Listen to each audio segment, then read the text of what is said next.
So just very simply, I have the best job in the world, and that is to help people convey themselves, right? Convey who they are in a strong, eloquent, and in a way that changes people's states, right? It moves them to take action. Because you can communicate to someone, but if you don't move them to take an action, whether it's to inspire them, whether it's to coach them, whether it's to help them, it doesn't really make a difference. It's, knowledge is not power. Knowledge is potential power, right? It's what you do with it. That's so important. And that's really why I have the best job in the world, because I get to be able to help people express themselves in whatever way, in whatever means of life that they're in, right? And, you find that communication, being able to communicate and show your value is more important than having the technical value. Because if no one knows about what that value is, then they won't know your true worth. So my job is to help people do that. Right now, the predominant focus of my job is to work with B2B salespeople. These are people whose very job and livelihood is to help them sell more. And I teach them the tools and the techniques and the strategies to be able to do that in the modern B2B world. It's very, very different than what it used to be even just 10, 12 years ago. And sellers now, in a recession, 80% of salespeople won't hit their target in a recession. And that's a staggering amount. Normally, it's about 50% that don't hit their target. In a recession, it's 80%.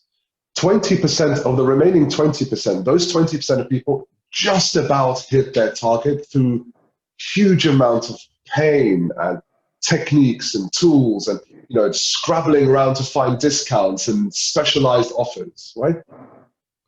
And that's hard. And then there are 10% that outperform all the time, even if it's a recession. My job has really been for the last more than 6 years to figure out who those people are, how do they do it, and can we take those learnings and apply it to other people. So that's really the background. And yes, you're right, there's neuroscience, because I come from a neuroscience background. I majored in neuroscience in university.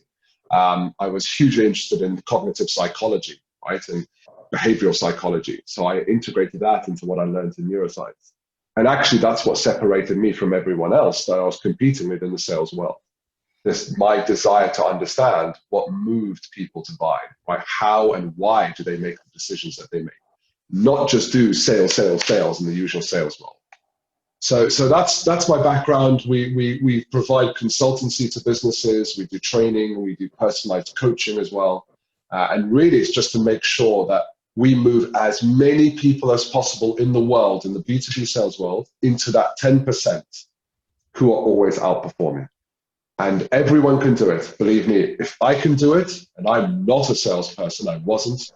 I was not a typical salesperson. I come from a technical background, a science background. I was very introverted.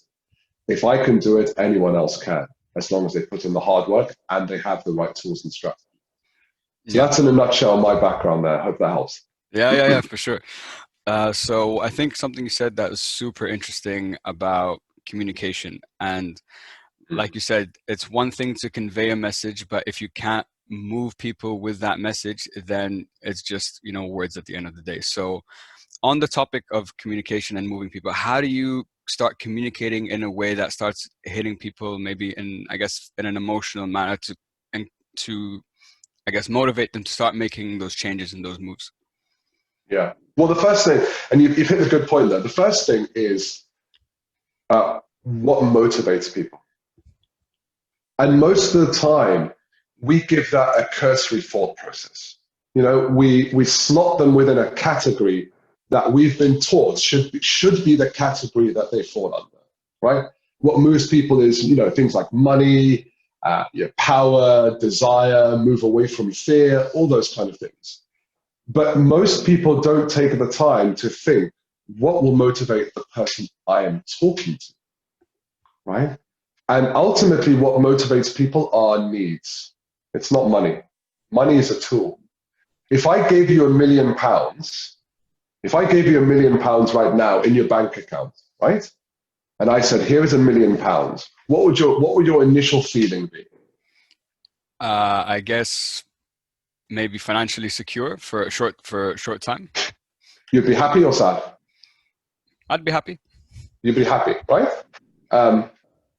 What if I told you you can't touch that money?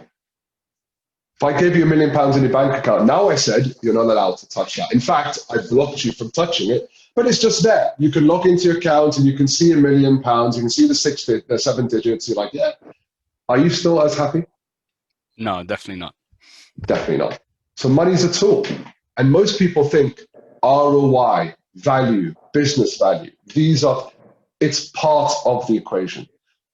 What really moves people are their needs, right? And there are so many frameworks out there around what are needs, right? You've got Maslow's hierarchy. You have Tony Robbins with his 6 human needs, which I prefer to use because it's so grounded in so much research and so many people. But ultimately, that's what moves people, right? And those 6 needs are the need for significance. So ego, to feel self-worth, to feel your peers recognize you, right? Right, to feel that you've made it in the world. That could be an example. Certainty, so stability, right? Everyone has a need for some form of stability. You have uncertainty, or what they call variety, right? So adventurousness, or variety. COVID right now, most people were fed up, not because they were necessarily locked in, but because they weren't exposed to the variety of life. And we all need some form of variety. The next one's love or connection. So what have we done? We've said significance, certainty, uncertainty, love, connection. And then there are 2 remaining ones. Growth, personal growth, growth of the people around you, growth of the people you love. And then contribution, the need to contribute to others. Just like what you're doing in this podcast, right? You want to give back from all the things that you've learned. You want to contribute, and you're feeling happy by doing that. And you've been growing along the way, which has made you even more happy, right? Ultimately, those are the emotions. Those are the needs that are driven, and they create emotions. And there are 2 emotions, fear or desire. That's it. Right? The fearing and we move away from something that causes fear, or we move towards something that creates desire. Now, there are some technicalities and science around when to use each one when you're motivating, or when you're pushing someone to make a decision. Not pushing, but you're persuading someone to make a decision. But those are ultimately the emotions. When you are talking to someone, you've got to understand what is their burning need. And there are usually 2 out of the 6 that I've just explained that are the predominant needs. We all have a little bit of each, but there are 2 that probably drives every decision and action that we take, right? So understanding which one of those 2 are predominant in the person you're talking to will instantaneously help you figure out what it is you should be saying.